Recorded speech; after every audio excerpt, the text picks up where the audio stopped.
Okay, now another very typical picture. What is this? This is the typical headlight.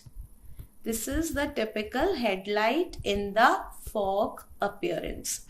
The typical headlight in the fog appearance. So where it is found? It is present in the cases of the toxoplasmosis. Headlight in the fog appearance typically found in the toxoplasmosis.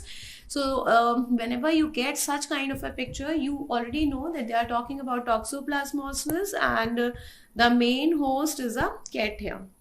Then another important thing, very typical, this is the, here you can see this is the pale retina, and you are getting this reddish spot all around. So this is the cherry red spot. This is actually the cherry red spot, and cherry red spot have number of causes. So if you look at the DD of the cherry red spot, what is the DD? And the most important is the CRO. So before talking about the DD, let's assume that this is a case of the CRO. So what is the case profile of this patient? He will be more than 50 years. He will be male. Usually we will have the history of diabetes. We can get hypertension. MI attack history can be there. Then you can get history of hypercholesterolemia. Cholesterol-lemia can be there. Then we can also have the carotid stenosis. We can also get the carotid stenosis. If this carotid stenosis is more than 90%, then that means it can be a case of the ocular ischemic syndrome.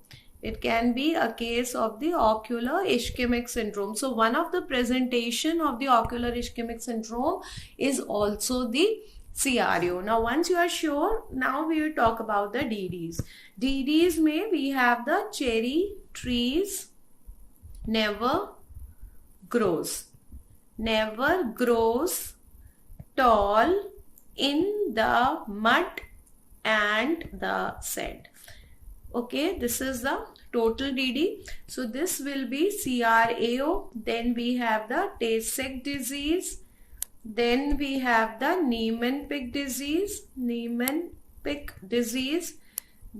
we have the gangliosidosis is there. Then we have the trauma. Now when I am talking about the trauma, this is actually the blunt trauma. And in the blunt trauma, we get the Berlin's edema. Berlin's edema is actually the macular edema. Then we have MM is the metachromatic. We have the metachromatic leukodystrophy, and finally we have got the SAND. This is the Sandhoff disease. So very typical. So whenever you get a male more than 50 years of age with hypercholesterolemia, with MI, you can think about CRO. Another important thing is that cherry red spot along with the RAPD. If you are getting RAPD, then it is the only DD amongst all that you are going to get RAPD positive.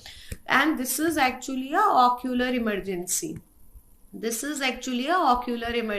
if it is an emergency condition, it's a RAPD, it's a male having all these risk factors, and you have to treat it as a case of CRO.